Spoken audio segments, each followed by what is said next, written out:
Students कैसे हैं आप लोग। आई होप आप लोग अच्छे होंगे। स्टूडेंट्स आज का जो हमारा टॉपिक है वो टीडीपी में हम जो आज पढ़ने वाले हैं voltage distribution of string string efficiency of suspension insulator. तो वोल्टेज डिस्ट्रीब्यूशन पढ़ेंगे, string efficiency of suspension insulator. तो इसके बारे में आज हम पढ़ेंगे जो है। इससे पहले स्टूडेंट्स हमने काफ़ी सारे टॉपिक टीडीपी में पढ़े हैं, अगर आप उसको नहीं देखे हैं पहले देख लीजिए, उसके बाद जो है इस वीडियो पर आइए, क्योंकि हर एक वीडियो जो है एक दूसरे से काफ़ी ज़्यादा लिंक करता है। तो आज का जो हमारा टॉपिक है वो क्या है, voltage distribution and string efficiency of suspension insulator. String efficiency of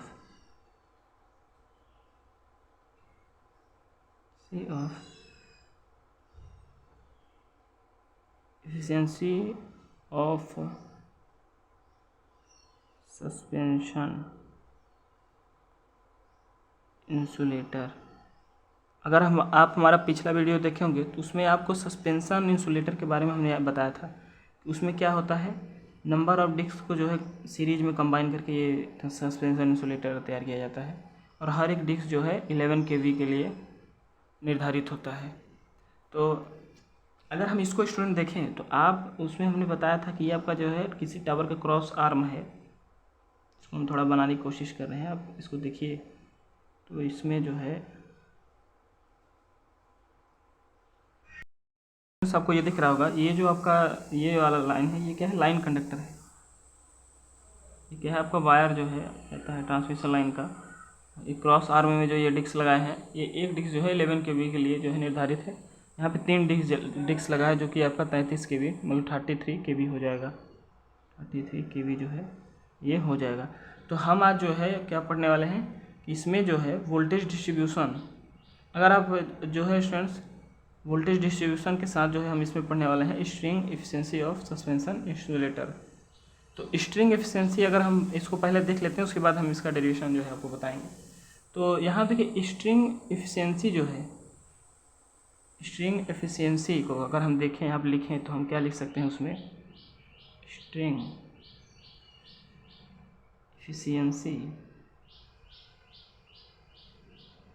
अगर हम देखें, जिसको हम ये जो है स्ट्रिंग एफिशिएंसी अगर हम देखें तो क्या लिख सकते हैं कि स्ट्रिंग में कुल वोल्टेज, मतलब इसमें जो स्ट्रिंग है यहाँ पे टोटल वोल्टेज, अगर हम यहाँ देखें तो यहाँ पे जो आपका फेज वोल्टेज है, इसको हम फेज वोल्टेज लेते हैं। ये आपका क्या है, फेज वोल्टेज है।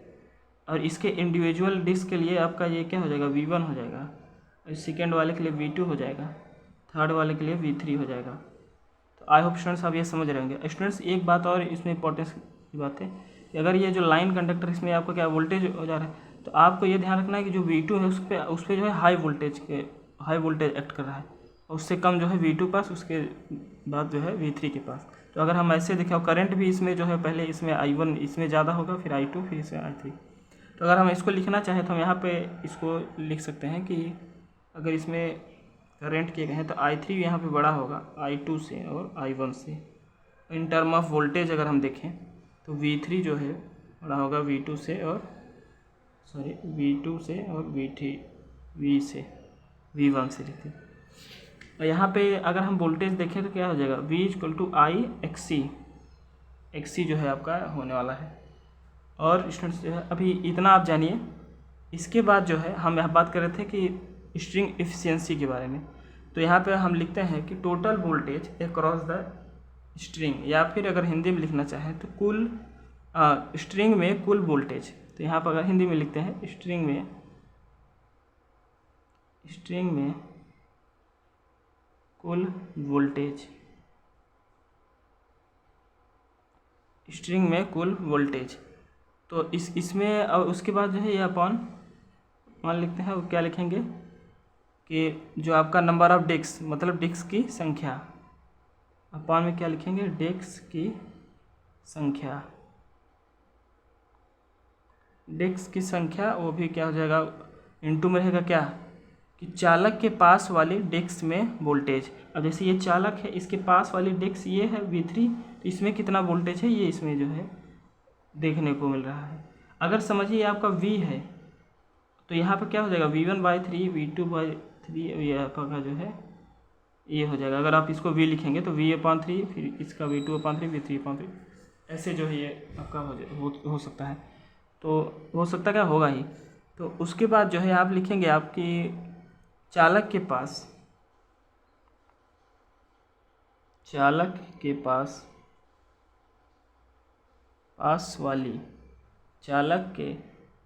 वाली डिस्क में वोल्टेज, चालक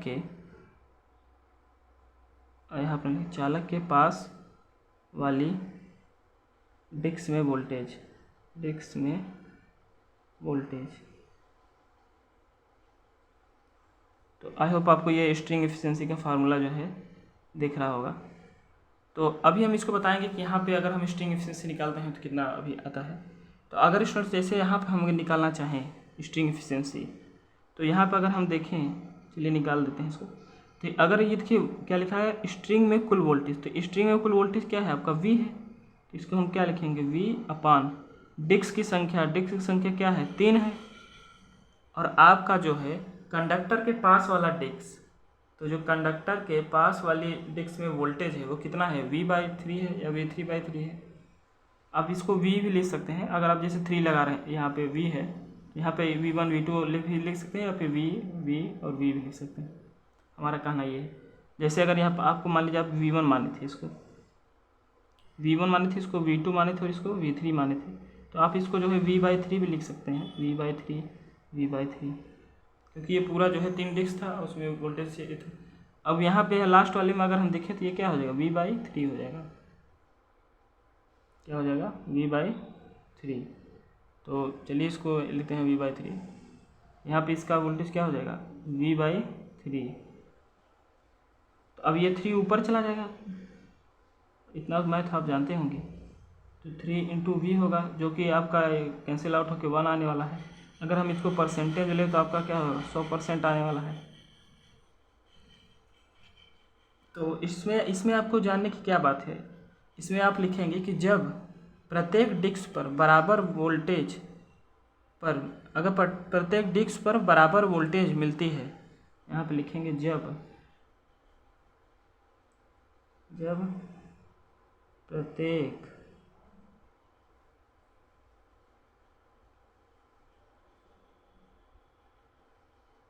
ऐसे ना लिखिए, रुको बता रहे हैं, जब प्रत्येक डिस्क पर बराबर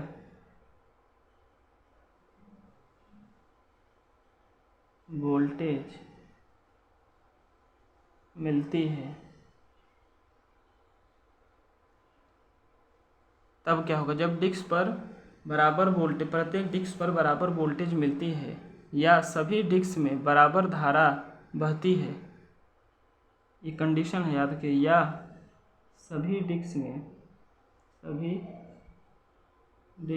मतलब ये आपका जो 11 kV का एक यूनिट है, डिस्क में बराबर धारा बहती है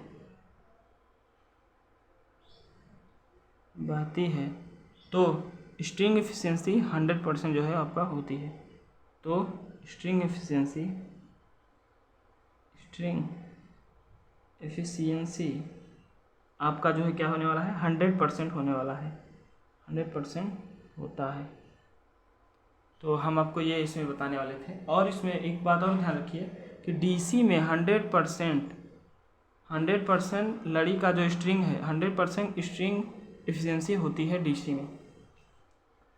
इसमें आप यहाँ लिख सकते हैं, डीसी में जो है, डीसी में स्ट्रिंग एफिशिएंसी 100% होती है। तो ये बातें आपको ध्यान देने की ज़रूरत है। तो इसमें आई होप आपको ये समझ में आएगा। काफ़ी अभी ये स्मॉलेस्ट टॉपिक है, अभी हम आपको बताएंगे कि जो है स्ट्रिंग एफिशिएंसी का भी एक हम आपको डेरिवेशन करवाने वाले हैं। तो स्ट्रिंग एफिशिएंसी निकालना हम आपको बताएंगे। तो देखिए ये आपका जो है क्या था, ये आपका कब कब कंडीशन है, जब आपका जो है प्रत्येक मतलब हर एक डिस्क में वोल्टेज समान हो, बराबर हो, या फिर धारा जो है वह समान हो, तो वो क्या होती है 100% उसकी स्ट्रिंग एफिशिएंसी होती है। तो इसके बाद स्टूडेंट चलिए हम देखते हैं कि आपकी स्ट्रिंग एफिशिएंसी, अगर हम इसमें डेरिवेशन इसमें आपके बुक में दिया है तो चलिए उसको हम कराते हैं। तो चलिए स्टार्ट करते हैं। अगर वो स्टार्ट करेंगे तो उससे पहले हम आपको एक बताते हैं कि देखिए इसमें आपको दिख रहा होगा कि ये अगर एक डिस्क यूनिट लगा है, ध्यान से देखिएगा कि अगर ये डिस्क लगा है जो कि 11 kV इसका रेटिंग है, तो यहाँ पे जो है, यहाँ पे ये जो स्टूडेंट्स कनेक्टेड होता है, ये क्या होता है, ये आप ध्यान से देखेंगे ये एक कैपेसिटर फॉर्म कर रहा है। कैसे कर रहा है, क्योंकि ये दो प्लेट मतलब दो कंडक्टर के बीच में अगर आप जो है दो, अगर आप जानते हैं क्या होता है कि दो प्लेट जो रहता है तो उसमें क्या होता है डाई इलेक्ट्रिक मीडियम होता है या फिर इंसुलेटिंग मटेरियल होता है। तो यहाँ पे दो कंडक्टर के बीच में क्या है, इंसुलेटिंग मटेरियल है। आप कैपेसिटर में यही जाने थे, तो यहाँ इसको आप कैपेसिटर की तरह ट्रीट जो है कर सकते हैं कि देखिए यहाँ पे दो आपका किसी चीज़ से ये जो है अटैच किया होगा, एल्युमिनियम से या फिर नट बोल्ट से किसी चीज़ से ये जोड़ा गया होगा। तो वो क्या है, देखिए यहाँ बीच में क्या है, इंसुलेटिंग मटेरियल है, बगल में आपका दो प्लेट है, और ये कैपेसिटर की तरह नहीं लग रहा है आपको। तो यहाँ पे जो है ये कैपेसिटर की तरह जो है ये ट्रीट किया जाता है। तो अगर हम इसको कैपेसिटर के फॉर्म में अगर इसको हम रिप्रेजेंट करें तो कैसे करेंगे, तो चलिए उसको हम देखते हैं। जो है स्टार्ट करते हैं। तो देखिए उसमें हमने आपको बताया कैपेसिटर फॉर्म करता है कि जब दो प्लेट के बीच में इंसुलेटिंग मटेरियल आपका पाया जाता है, तो जो कि आपके ट्रांसमिशन लाइन में या सस्पेंशन इंसुलेटर भी कहीं ना कहीं कैपेसिटर की तरह ही जो है वर्क। ये मान लीजिए आपका कोई टावर का जो है, अगर टावर है उसके क्रॉस आर्म पे आपका ये लगाया जाता है कैपेसिटर। तो अगर मान लीजिए स्टूडेंट्स ये आपका कैपेसिटर जो है, अभी उस डायग्राम में हमने आपको बताया था यहाँ पे क्या एक डिस्क लगा था जो कि दो प्लेट के कैपेसिटर फॉर्म करा। तो अगर हम उस कैपेसिटर को लिखना चाहें तो हम इस प्रकार से जो है लिख सकते हैं।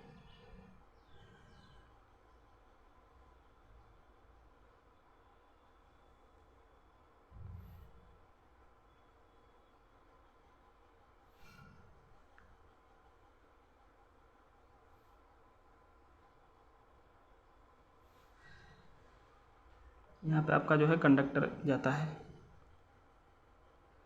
तो ये हम कैसे लिख रहे हैं, जैसे अभी हमने आपको बताया था कि क्रॉस आर्म के बीच में क्या था आपका, वो था डिस्क लगा हुआ था।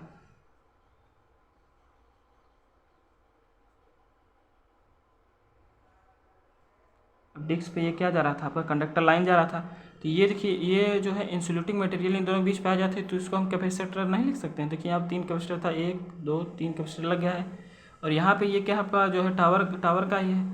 तो इसमें आप ध्यान रखिए कि ये क्या है, ये भी एक कंडक्टर, ये भी कंडक्टर। ये देखिए बीच में आप किसी चीज़ से ज्वाइन तो करेंगे, इसे एल्युमिनियम या फिर बोल्ट लगा के जो है यहाँ पे नट बोल्ट लगा के जो है ज्वाइन करेंगे इसको।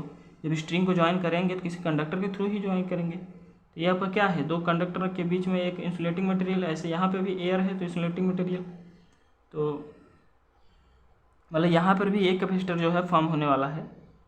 तो इसको हम जो है यहाँ पे इसको हम जो है सी से डिनोट करते हैं, जो कि हम इसको सेल्फ कैपेसिटेंस बोलेंगे।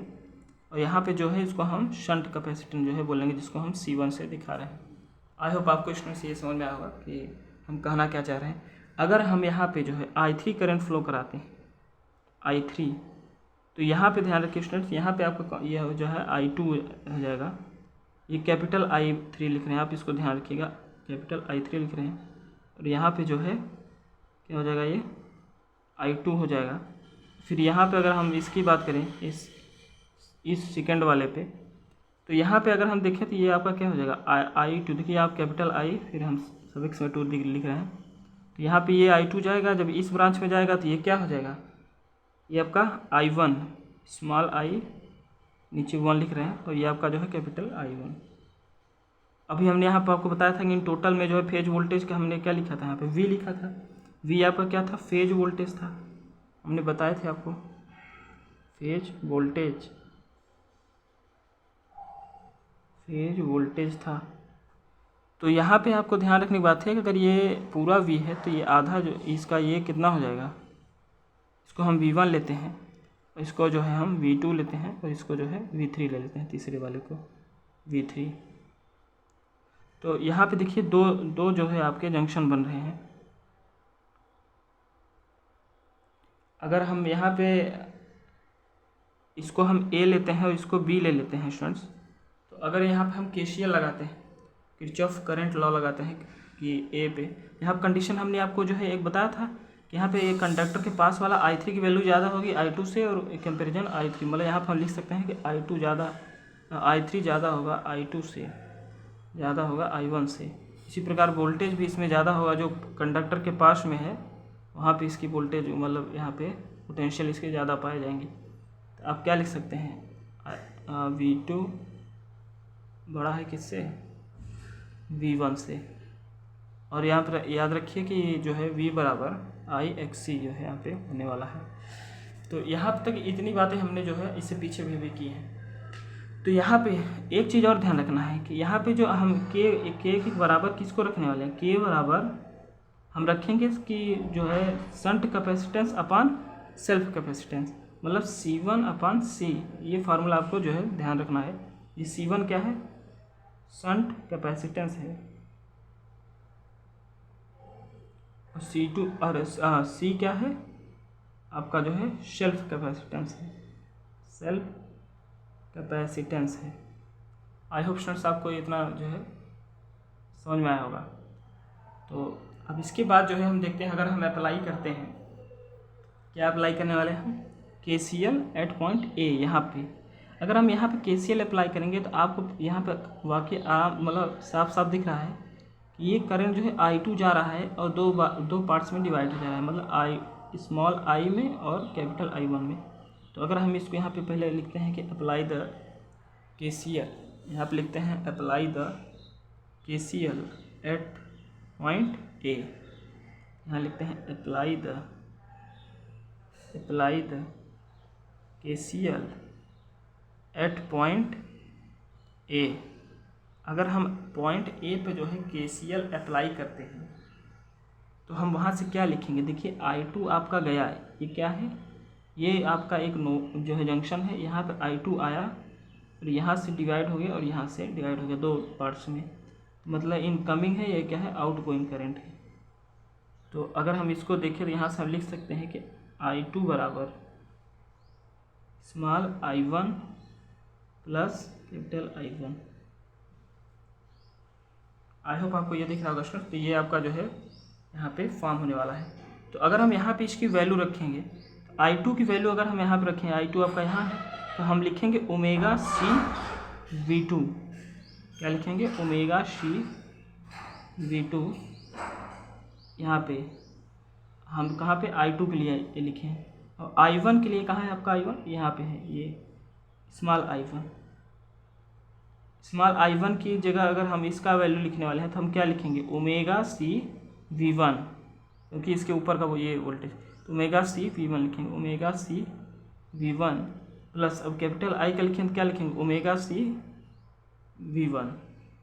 तो हम यहाँ पे क्या लिखेंगे, ओमेगा C V1।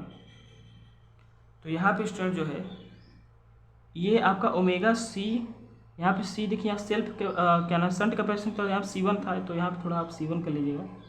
अगर हम इसको ऐसे लिखें, ओमेगा C V2 बराबर, इसको हम इस तरफ ला दें, omega C V1 plus omega C1 और V1। ये हम आपको बताना चाह रहे थे। तो स्टूडेंट्स यहाँ पर आप देखिए, क्योंकि आप यहाँ पे C1, यहाँ पे सेल्फ कैपेसिटेंस की बात कर रहे हैं, तो यहाँ पे जो है C1 को हम यहाँ पे क्या था, ये शंट कैपेसिटेंस, पहले सेल्फ कैपेसिटेंस अगर हम इसे कन्वर्ट करेंगे तो आप देख रहे हैं कि अगर ये C1 है और C उस तरफ भेज रहे हैं, तो C1 बराबर क्या हो जाएगा, KC हो जाएगा।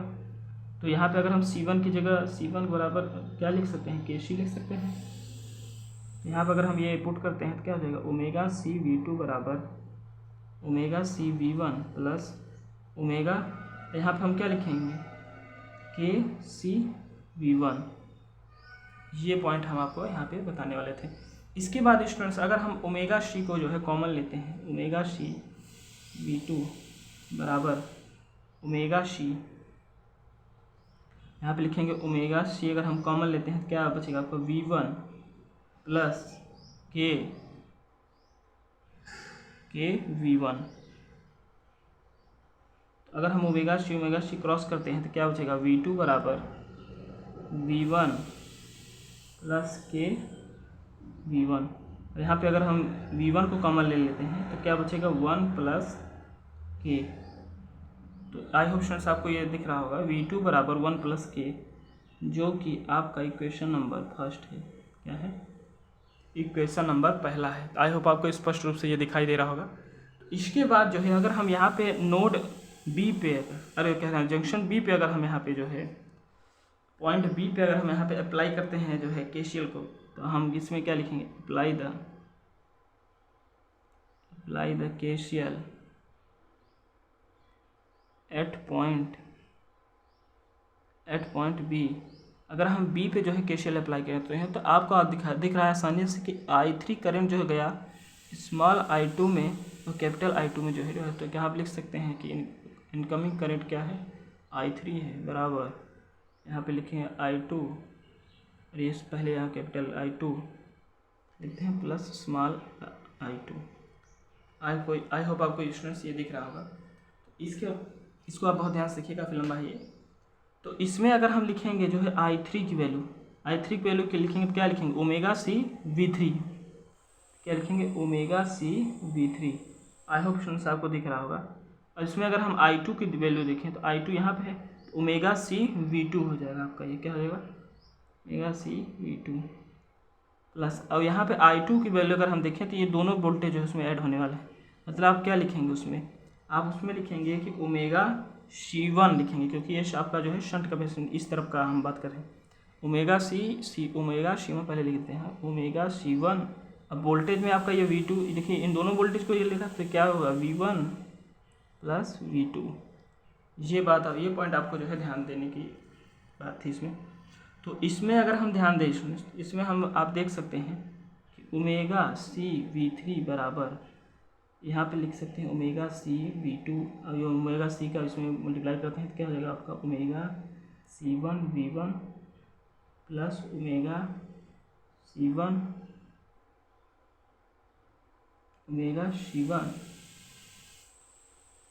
V2, omega C1 V2। यहाँ पे जो आपका C1 है, आपको यहाँ पे क्या लिखना है, ये कन्वर्ट करना है इसमें। तो अगर हम C1 की वैल्यू रखें, क्या नाम है, KC पर, यहाँ जहाँ C1 है आप उसको पहले यहाँ पे KC रखिए।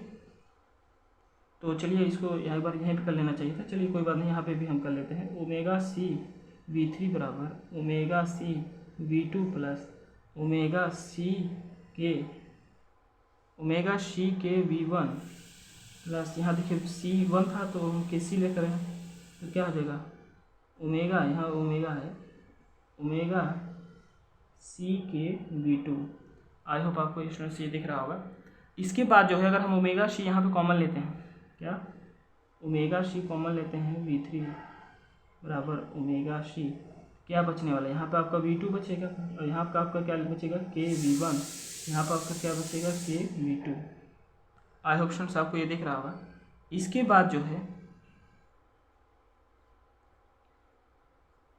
बाद स्टूडेंट जो है अगर हम ओमेगा सी को क्रॉस करते हैं, ओमेगा सी को अगर हम यहाँ क्रॉस करेंगे तो क्या बचेगा आपका, V3 बराबर, इन दोनों को अगर हम क्रॉस करते हैं तो क्या बचेगा, V2 प्लस के V1 प्लस के V2।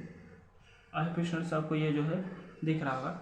इसके बाद जो है क्या है आपका, V3 बराबर V1 प्लस V3 बराबर V2 प्लस V1 के प्लस V2 के। तो अगर स्टूडेंट्स यहाँ पे जो है आप ध्यान देंगे कि अगर हम यहाँ पे V2 की जगह इक्वेशन नंबर फर्स्ट रखते हैं, यहाँ पे V2 की जगह V1 को अगर हम यहाँ पे सेम रखना चाहें तो हम क्या लिख सकते हैं, यहाँ पे पहले हम उसको रखते हैं जो है, चलिए यहाँ पे इसकी वैल्यू को हम रखते हैं, तो हम देखिए क्या पाते हैं। V2 है, वहाँ पे इक्वेशन नंबर फर्स्ट की यहाँ पे वैल्यू रखते हैं, यहाँ पे लिखते हैं कि V2 बराबर हमारा क्या था, V1 1 प्लस के था। तो चलिए जहाँ V2 है वहाँ पे लिखते हैं V3 बराबर, क्या लिख सकते हैं यहाँ पे, V1 1 प्लस के प्लस के V1 प्लस यहाँ पे क्या है के। अब V2 की जगह हम क्या लिख सकते हैं कि V1 ब्रैकेट में 1 प्लस के। आई होप स्टूडेंट्स आपको दिख रहा था। अब चलिए इसको सिंप्लीफाई थोड़ा सा करते हैं। आप सिंप्लीफाई करेंगे तो क्या पाएंगे, V1 प्लस V1 के प्लस V1 के, ये आपका हम इसको के V1 को V1 के लिख सकते हैं, प्लस यहाँ पे अगर हम देखें तो यहाँ पे क्या आ जाएगा V1 के, ये जाएगा आपका जो है V1 के हो जाएगा, यहाँ पर जाएगा तो क्या हो जाएगा प्लस V1 के स्क्वायर। आई होप आपको ये दिख रहा होगा स्टूडेंट्स कि ये किस प्रकार से जो है आपका इतना आया है। तो यहाँ पर आप देख लेंगे, इसको अगर हम थोड़ा सा और सिंप्लीफाई करें तो लिख सकते हैं V3 बराबर V1 प्लस, यहाँ देखिए V1 के प्लस V1 के प्लस V1 के 3 बार है, तो क्या लिखेंगे 3V1 के प्लस V1 के स्क्वायर। आई होप स्टूडेंट्स आपको ये दिख रहा होगा काफ़ी स्पष्ट रूप से कि ये कैसे आपका जो है इतना आया है। तो यहाँ पे जो है इसके बाद अगर हम यहाँ पे V1 को कॉमन ले लेते हैं, V1 को यहाँ पे कॉमन लेते हैं तो आप क्या पाएंगे, V1 को अगर हम यहाँ कॉमन ले लेंगे आप पाएंगे 1 प्लस 3k प्लस, और यहाँ पे क्या पाने वाले हैं आपका के स्क्वायर, ये पाने वाले हैं के स्क्वायर। तो आई होप स्टूडेंट्स आपको ये दिख रहा होगा। तो क्या आपका वैल्यू आया है V3 बराबर V1 1 प्लस 3k प्लस के स्क्वायर। तो इसको जो है हम इक्वेशन लेते हैं। अगर हम इसको अगर हम V1 के टर्म में लिखना चाहें तो क्या लिखेंगे, V1 बराबर V3 अपान 1 प्लस 3k प्लस के स्क्वायर। इस टर्म में भी लिख सकते हैं हम इसको जो है इक्वेशन नंबर 2। आई होप आपको ये दिख रहा होगा इक्वेशन नंबर 2 किस प्रकार से हमने यहाँ पे लिखा है। तो थोड़ा सा ये दिख नहीं रहा था, अब आई होप आपको ये दिख रहा होगा किस प्रकार से हमने यहाँ पे जो है इसको यहाँ पे V1 को कॉमन लिया तो यहाँ पे ये हमें ये मिला है, और V1 बराबर V1 को ले तो ये नीचे चला जाएगा आपका, और हमें इक्वेशन नंबर 2 मिला है। तो आई होप आपको इतना दिख रहा होगा। इसके बाद जो है स्टूडेंट्स, इसके बाद जो है अगर हम V1 V2 V बराबर V1 V2 V3 की वैल्यू अगर हम निकालना चाहें तो अगर हम यहाँ पे इसकी वैल्यू निकालते हैं कि V बराबर V1 V2 और V3 की वैल्यू अगर हम यहाँ पे निकालें तो क्या हमें मिलेगा, देखिए क्या है V बराबर V1 plus V2 plus V3 की वैल्यू अगर हम यहाँ पर रखें तो हम क्या लिख सकते हैं, V1 की वैल्यू अगर हम देखिए तो V1 जगह V1 लिखेंगे और V2 की जगह क्या लिखेंगे V1 ब्रैकेट में 1 प्लस के। यहाँ पर देखिए V2 की वैल्यू क्या था, V2 की वैल्यू क्या था V1 ब्रैकेट में 1 प्लस के। यहाँ पर हम लिखते हैं आराम से कि V equal to V1 plus, अगर यहाँ पे लिखे तो क्या हो जाएगा, ये अगर V उसमें चला जाएगा तो क्या हो जाएगा V1 plus VK, V1 plus V1 के क्या हो जाएगा V1 प्लस V1 के, V1 प्लस V1 के। और V3 की वैल्यू अगर हम यहाँ से लें तो क्या हो जाएगा, V1 का मल्टीप्लाई इसमें करेंगे क्या हो जाएगा V1 प्लस V3 की वैल्यू अगर हम रखें तो ये क्या हो जाएगा V1 plus 3k V1 plus V1 के स्क्वायर। आई होप स्टूडेंट्स आपको ये दिख रहा होगा। इसके बाद जो है अगर हम यहाँ देखिए अगर आप इसको ऐड करेंगे तो यहाँ पर आप क्या पाने वाले हैं, तो यहाँ पे आप देख रहे होंगे स्टूडेंट्स की जो है आपका आपके V1 के है वहाँ पे, और एक आपका और V1 के है, तो इसको मिलाएंगे तो 4V1 के हो जाएगा। उसके आप यहाँ पे देखिए 1 V1 2 V1 और 3V1, तो इसको हम लिखना चाहें तो V बराबर 3V1 प्लस यहाँ पे एक 3k V1 है, यहाँ पे भी आपका V1 के है, यहाँ पे लिख सकते हैं 4V1 के। उसके बाद है आपका लास्ट में बचा है क्या V1 के स्क्वायर। अगर हम इसमें जो है V1 को कॉमन लेते हैं, कि आप देख रहे हैं तीनों V1 जो है कॉमन है, तो V बराबर V1 को कॉमन लेते हैं स्टूडेंट्स, क्या बचेगा आपका 3 प्लस 4k प्लस के स्क्वायर। आई होप स्टूडेंट्स आपको ये दिख रहा होगा कि ये इस प्रकार से यहाँ पर आया। अगर हम V1 की वैल्यू यहाँ पर रखें तो क्या हो जाएगा आपका V बराबर 3 प्लस 4k प्लस के स्क्वायर। तो स्टूडेंट्स इतनी बातें जो है यहाँ पे करनी थी, और ये क्वेश्चन नंबर 3 था। अब हम जो है यहाँ पे अगर हम इन सभी की वैल्यू रखते हैं। अगर यहाँ पे v1 बराबर, अगर हम यहाँ पे देखिए, यहाँ पर भी अगर हम देख सकते हैं कि अगर v1 को हम यहाँ पर लिखें तो आप लिख सकते हैं v2/1 + k।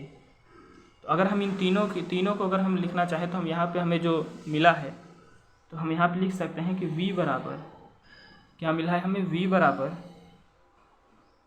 यहाँ पे स्टूडेंट्स आपको काफ़ी अच्छी तरह से दिख रहा होगा कि v बराबर लिख सकते हैं आप क्या, पहले तो ये लिख सकते हैं v2/1 + k बराबर v3 क्या है, यहाँ देखिए v3 है क्योंकि v बराबर v1 है।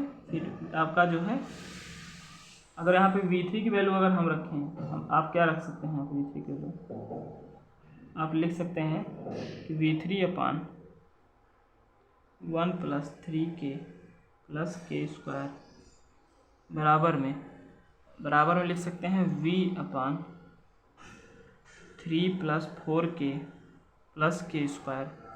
तो ये जो हमें प्राप्त हुआ है ये हमारा जो है आज का टारगेट था। तो आई होप स्टूडेंट्स आपको ये स्पष्ट रूप से दिख रहा होगा। ये आपके बुक में ये डेरिवेशन करा गया है, तो हमने सोचा कि ये आपके काफ़ी इम्पोर्टेंस है और सेमेस्टर में कई बार आता है, कई बार नहीं आता है, मगर आप इसको जो है तैयार करके रखिए क्योंकि आप कहीं तैयारी करने जाएंगे तो उसमें भी ये काफ़ी डीपली जो है आपको ये डेरिवेशन उसमें बताया जाएगा। तो आई होप आपको ये इतना समझ में आया होगा। तो आपको इसमें ये काफ़ी इम्पोर्टेंट टॉपिक था, मतलब इसमें एक काफ़ी इम्पोर्टेंट पॉइंट है कि चालक के पास वाले जो वोल्टेज है, चालक के पास वाली जो डिस्क है उसमें सबसे ज़्यादा वोल्टेज होती है, इसीलिए हमने यहाँ पे जो है आपके v3 v2 उसके बाद इसको कंपैरिजन किया। आई होप ये सारा डेरिवेशन आपको जो है काफ़ी अच्छी तरीके से समझ में आया होगा। इसके बाद हम देखते हैं स्ट्रिंग एफिशिएंसी को बढ़ाने की कुछ विधियाँ भी हैं। ये विधियाँ आपको जो है आपकी किताब, आपके बुक में जो है काफ़ी डीपली नहीं दी हैं, उसके जो है केवल उसका नामकरण किया है। तो चलिए हम आप देख लेते हैं कि अगर हम इसकी स्ट्रिंग एफिशिएंसी अगर हम देखें तो कैसे बढ़ता है। स्ट्रिंग एफिशिएंसी है, शॉर्ट में लिखते हैं, इसके बढ़ाने के जो है इंक्रीज करने के जो है मेथड्स क्या हैं। तो अगर आपको जाहिर सी बात है ये आपका किस लिए हो रहा था, सिर्फ कैपेसिटेंस यहाँ पे आ गया था। तो अगर आप इस क्रॉस आर्म की जो है दूरी को बढ़ा देते हैं, टावर से क्रॉस आर्म थोड़ा और लंबा करते हैं, तो वाकई सी बात है स्ट्रिंग एफिशिएंसी जो है आपकी बढ़ जाएगी। तो यहाँ पर लिखने वाले लंबे क्रॉस आर्म लगाने से जो स्ट्रिंग की एफिशिएंसी है वो बढ़ जाती है। यहाँ पे लिखेंगे कि लॉन्ग क्रॉस आर्म को जो है, लॉन्ग क्रॉस आर्म के जो है लेंथ को थोड़ा बढ़ा देंगे हम। लंबे क्रॉस आर्म जो है यहाँ पे लगाया जाए, मतलब लॉन्ग क्रॉस आर्म जो है लगाया जाए, तो उससे क्या होगा आपका, उससे आपकी एफिशिएंसी जो है वो बढ़ जाएगी, किसकी, स्ट्रिंग एफिशिएंसी जो है आपकी बढ़ जाएगी। और इंसुलेटर को गार्डिंग करके जो है आप दक्षता को बढ़ा सकते हैं, मतलब इसमें जो है गार्डिंग करके भी आप इसकी स्ट्रिंग एफिशिएंसी बढ़ा सकते हैं। इंसुलेशन